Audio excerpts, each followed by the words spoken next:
ஆமென் Jesus. நன்றாய் கவனியுங்கள். நியாயாதிபதிகள் 1:4 ஆண்டோடைய வார்த்தை ரொம்ப அழகாய் சொல்லப்படுகிறது. நீதி தலைவர்களின் புத்தகம் 1ஆம் அதிகாரம் 4ஆம் வசனம். யூதா எழுந்து போன பொழுது கர்த்தர் கானானியரையும் பெரிசியரையும் அவர்கள் கையிலே ஒப்புக் கொடுத்தார். அவர்கள் பேசேக்கிலே 10,000 பேரை வெட்டினார்கள் என்று சொல்லி பார்க்கிறார். அவ்வாறு யூதா போரிட சென்ற பொழுது ஆண்டவர் கானானியரையும் பெரிசியரையும் அவர்களிடம் ஒப்படைத்தார்.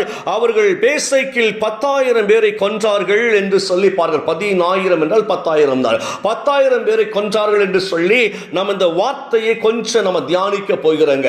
ஒரு வார்த்தை ரொம்ப அழகாக சொல்லுகிறது.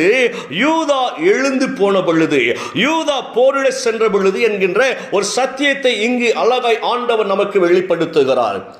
பாருங்க, யோசுவா மரித்து போகிறாருங்க. யோசுவா மரித்து போன உடனே, ஏன்னா அவர்தான் கானானுக்குள் அவர்களை கொண்டு சேர்க்கும்படியாக தேவனால் அவர் பொறுப்பை எடுத்துக்கொண்டவராய் காரியங்களை செய்து முடிக்கிறார். யோசுவாவின் வழியாக கானானுக்குள் அவர்கள் பிரவேசிக்கிறார்கள். கானானை அனுபவிக்கும்படியாக உள்ளே சென்று காரியங்களை தேவன் அவர்களுக்கு நன்மையாய் முடிய பண்ணுகிறார். இப்போ அவர்களுக்கு தலைமை தாங்கின யோசுவா மரித்து போனார். யோசுவா மரித்து போன உடனே இஸ்ரவேல் ஜனங்களுக்கு ஒரு கேள்வி எழும்புகிறது. யார் முன்னின்று இங்கே நம்மை வழிநடத்தக்கூடும்? யார் முன்னின்று இந்த போரில் நாம் போய் நிற்க முடியும் என்று சொல்லி தனக்கு ஒரு தலைவரை அவர்கள் தேவ சமூகத்தில் கேட்கிறார்கள். ஆண்டவரை, நாங்கள் யாரை இந்த இடத்துல எழுப்ப வேண்டும், யாரை நியமிக்க வேண்டும் என்று சொல்லி தேவ சமூகத்தில் அவர்கள் கேட்கின்ற பொழுது ஆண்டவர் ரொம்ப அழகாய் சொல்லுகிறார், யூதா எழுந்து புறப்பட கடவன் என்று சொல்லுகிறார். யூதா எழுந்து புறப்படட்டும்பா. யூதாவின் தலைமையில் நீங்க போங்க. யூதாவின் தலைமையில் நீங்கள் போகிற பொழுது இந்த வார்த்தை ரொம்ப அழகாக சொல்லுகிறது, எல்லாவற்றையும் நான் அவன் கையில் ஒப்புக் கொடுத்தேன் என்று ஆண்டவர் சொல்லுகிறார். எல்லாவற்றையும் யூதாவின் கையில் தேவன் ஒப்புக் கொடுத்தேன் என்று சொல்லுகிறாருங்க.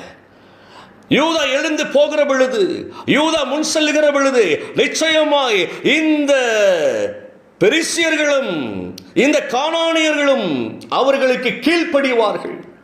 அவர்களுக்கு எதிராக இந்த யூதாவை நான் அனுப்புகிறேன் என்று சொல்லி ஆண்டவர் சொல்லுகிறார்.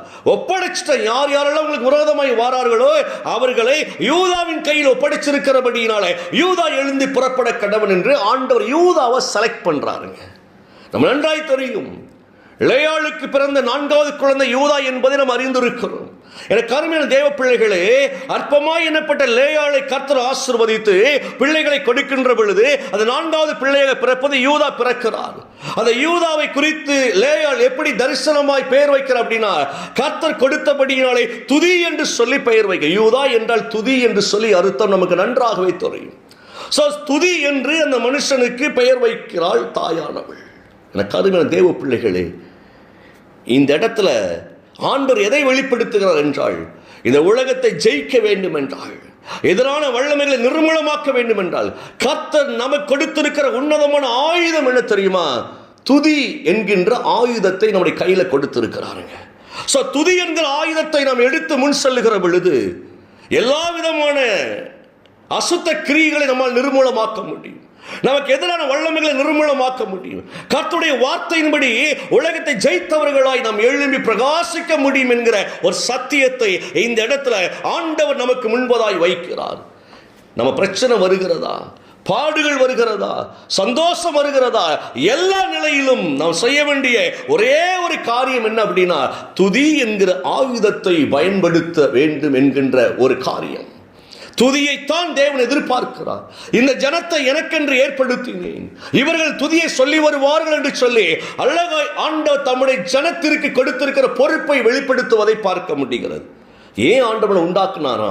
அவரோடு கூட இருக்க வேண்டும், அவரை மகிமைப்படுத்த வேண்டும், அவரை ஆராதிக்க வேண்டும். யோசித்து பாருங்க, இந்த துதிக்கின்ற இந்த வல்லமையை நமக்குள் ஆண்டவர் வைத்து நம்மை உருவாக்கினார். ஆனால் சத்துருவானவன் பல கவலைகளை கொடுத்து துதிக்க விடாதபடிக்கு கர்த்தருக்கு விரோதமாய் செயல்படுவதிலே நம்மளை வழிநடத்துவதிலே நோக்கமாய் இருக்கிறான் என்பதை புரிந்தவர்களாய் நாம் சத்துருவை ஜெயிப்பதற்கு நாம் முடிவெடுக்க வேண்டும். எதிரான வல்லமையை நிர்மூலமாக்குவதற்கு உன்னதமான ஆயுதத்தை தேவன் தந்திருக்கிறார் என்பது சத்துரு அறிவான். அவன் அறிந்ததுனாலதான் சோர்வுகளை உண்டாக்கி துதிக்க விடாம தடை பண்ணி கொண்டு இருக்கிறான். எனக்கு அருமையான தேவ பிள்ளையே, நீங்கள் முதல்ல ஒரு லிஸ்ட் எடுங்க. என்ன லிஸ்ட் தெரியுமா? உங்களுக்கு எதிரான வல்லமைகள் எதெல்லாம் செயல்படுகிறது? வியாதியாக இருக்கலாம், கடன் பிரச்சனையாக இருக்கலாம், நீங்கள் வேலை பார்க்குற இடத்துல சில மனிதர்களாக கூட இருக்கலாம், உங்கள் எஜமானர்களாக இருக்கலாம், மேல் அதிகாரிகளாக இருக்கலாம். இந்த எல்லா பொல்லாத கிரியைகளை எல்லாம் நீங்கள் என்ன செய்யுங்க அப்படின்னா லிஸ்ட் எடுங்க. லிஸ்ட் எடுத்து ஆண்டவரை நோக்கி சொல்லுங்க. ஆண்டவரே, உம்மை நான் துதிக்கிறேன் துதிக்கிறேன் துதிக்கிறேன், இயேசுவின் நாமத்தில் நன்றி செலுத்துகிறேன் ஐயா. இந்த எதிரிகளை எல்லாம் நீ வீழ்த்த போகிறதற்காய் உமக்கு ஸ்தோத்திரம். இந்த எதிரிகளை எல்லாம் எங்க கைகளை ஒப்பு கொடுத்ததற்காய் உமக்கு ஸ்தோத்திரம். ஏன்னா யூதாவின் கரங்களிலே ஆண்டவர் என்ன செய்கிறாரா? எதிரிகளை ஒப்பு கொடுத்தேன் என்று ரொம்ப அழகாய் சொல்லுகிறார். யூதா தான் முன்னால போகணும். யூதா ஜெயம் எடுக்கிறவராய் இருக்கிறார். யூதாவை குறித்து ஆண்டு தெளிவாய் பேசுகிறார்னா நமக்கு சொல்லிக் கொடுக்கிற காரியம் என்ன? உன் சூழ்நிலைகள் மத்தியில் எழுந்து நீ ஸ்தோத்திரங்களை ஏறிடு, நீ துதித்துக் கொண்டே இரு, கர்த்தரை மகிமைப்படுத்திக் கொண்டே இரு. அப்ப நீங்க என்ன சொல்லணும் அப்படின்னு, ஆண்டவரே, என் எதிரிகளை என் கையில் ஒப்புக் கொடுத்ததற்காக உமக்கு நான் நன்றி செலுத்துகிறேன் இயேசுவின் நாமத்தினால். எவ்வளவு பெரிய வார்த்தை பாருங்க. ஏன்னா சங்கீதம் 22:3 சொல்லுகிறது, இஸ்ரவேலின் துதிகளுக்குள் அவர் வாசமாய் இருக்கின்ற தேவனாய் இருக்கிறவர் பரிசுத்தராய் இருக்கிறார். இஸ்ரவேலுடைய துதிகளுக்குள் அவர் வாசமாய் இருக்கிறாராம். யார் இஸ்ரவேல்? நம்ம தான். நம்மை ஆண்டவராகிய இயேசு கிறிஸ்துவின் வழியாக தம் சொந்த ஜனமாய் பிதாவாகிய தேவன் ஏற்றுக்கொண்டார் பாருங்களேன்.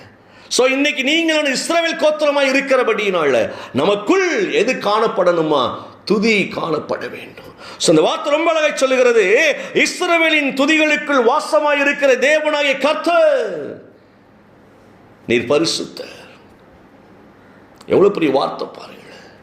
நமக்கு ஒரு பெரிய பிரச்சனை என்ன அப்படின்னா, துதிக்க முடியல. ஒரு நன்மை வருகிற பொழுதும் துதிக்க முடியல.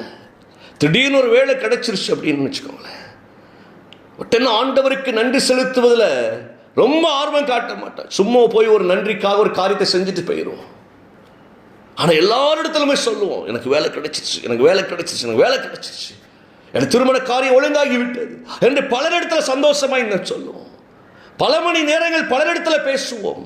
ஆனால் தேவ சமூகத்தில் மட்டும் நன்மை பெற்ற பொழுதும் துதிப்பதை நாம் மறந்து விடுகிறோம். அதனால தான் பிரச்சனைகள் வருகிற பொழுது நம்மளால் துதிக்க முடியலைங்க. இன்னைக்கு இந்த வார்த்தை ஆழம் உங்களுக்குள்ள நான் பதிக்க நான் விரும்புகிறேன். எந்த கஷ்டம் வந்தாலும், எந்த சந்தோஷம் வந்தாலும், நீங்கள் ஏறெடுக்கிற ஒரே ஒரு காரியம் என்னவாக இருக்க வேண்டும் என்றால், நம்மிடத்தில் ஆண்டவர் என்ன எதிர்பார்க்கிறார் அப்படின்னா, என் பிள்ளைங்க என்னை துதித்து கொண்டே இருக்க வேண்டும். ஏன்னா எங்கெல்லாம் துதி ஏறெடுக்கப்படுகிறதோ கட்டுகள் அறுக்கப்படும். பவுலும் சீலாவை குறித்து நாம் பார்க்கிறோம். அப்படித்தானே சிறைச்சாலைகளை துதித்தார்கள், சங்கிலிகள் அருந்தது, அடித்தளத்தோடு பிடுங்கி எறியப்பட்டது சிறை கதவுகள். யோசுவா துதிக்கிறார், ஜனங்களை துதிக்க எக்காலங்களை ஊத வைக்கிறார். எரிக்கோ இடிந்து விழுவதை பார்க்க முடிகிறது. எனக்கு கருமன தேவ பிள்ளை, இன்றைக்கு இந்த வார்த்தையை மனதில் வைத்துக் கொள்ளுங்க. உங்கள் இருதயம் மகிழ்ந்திருந்த பொழுதும் சரி, உங்கள் இருதயம் துக்கமாயிருக்கிற பொழுதும் சரி, துதியை மட்டும் நீங்கள் மறந்து விடாதீர்கள். துதிக்க நாம் அழைக்கப்பட்டு இருக்கிறோம். தேவனை புகழ அழைக்கப்பட்டு இருக்கிறோம். ஒரு மனுஷன் ஒரு உதவி செய்கிற பொழுது பல நன்றிகளை இந்த மனுஷனுக்கு தெரியப்படுத்துகிறோம். ரொம்ப நன்றிங்க, ரொம்ப நன்றிங்க, நான் கஷ்டத்தில் இருந்தேன், நீங்கள் கை கொடுத்தீங்க, ரொம்ப நன்றிங்க அப்படின்னு சொல்கிறோம். சில மனிதர்களை வாழ்க்கை முழுக்க நம்ம துதித்து கொண்டே இருக்கிறோம், புகழ்ந்து கொண்டே இருக்கிறோம். அவங்க இல்லைன்னா நீங்கள் வாழ்க்கை கிடையாது அப்படிலாம் சொல்லிக்கொண்டு இருக்கிறோம். ஆனால் நான் உங்களுக்கு ஒரு ரகசியத்தை சொல்கிறேன். மனிதர்களுக்கே இவ்வளோ முக்கியத்துவம் கொடுக்குற நம்முடைய வாழ்க்கையில் அவருக்கு ரொம்ப முக்கியத்துவம் கொடுக்கணுங்க, ரொம்ப முக்கியத்துவம் கொடுங்க. கஷ்டம் வந்தாலும் துதிங்க, அந்த கஷ்டங்கள் மாறும். சந்தோஷம் வந்தாலும் துதிங்க, இன்னும் சந்தோஷங்கள் உண்டாக்க முடியாது. கர்த்தர் அதிகமான அற்புதங்களை செய்து கொண்டே இருப்பார். கண்களை மூடுவோமா? அவருடைய நாமம் மகிமையாக இருக்கிறபடியினால தேவ சமூகத்தில் அப்படியே ஒப்புக்கொண்டுங்க. இந்த காலை வேளையில் ஆண்டவரே நாங்கள் துதிக்கும்படி எங்களை அர்ப்பணிக்கிறோம். பிதாவை நாங்கள் நன்றி செலுத்தி இயேசுவின் நாமத்துடைய கரத்தில் ஒப்புக்கொண்டிருக்கிறோம் ஐயா. நன்மையான காரியங்களும் எதிராய் புறப்பட்டு வரக்கூடிய எல்லா தீமையான காரியங்களும் நாங்கள் துதிக்க முடியும். உடைய கிருபையை எங்களுக்கு தருவீராக.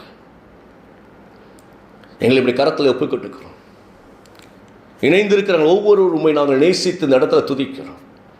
நீ செய்த எல்லா காரியங்களுக்காய் ஸ்தோத்திரம். தொடர்ந்து பெரிய காரியங்களை செய்வதற்காய் நன்றி. இயேசுவின் நாமத்தில் பிதாவே, ஆமேன், ஆமேன்.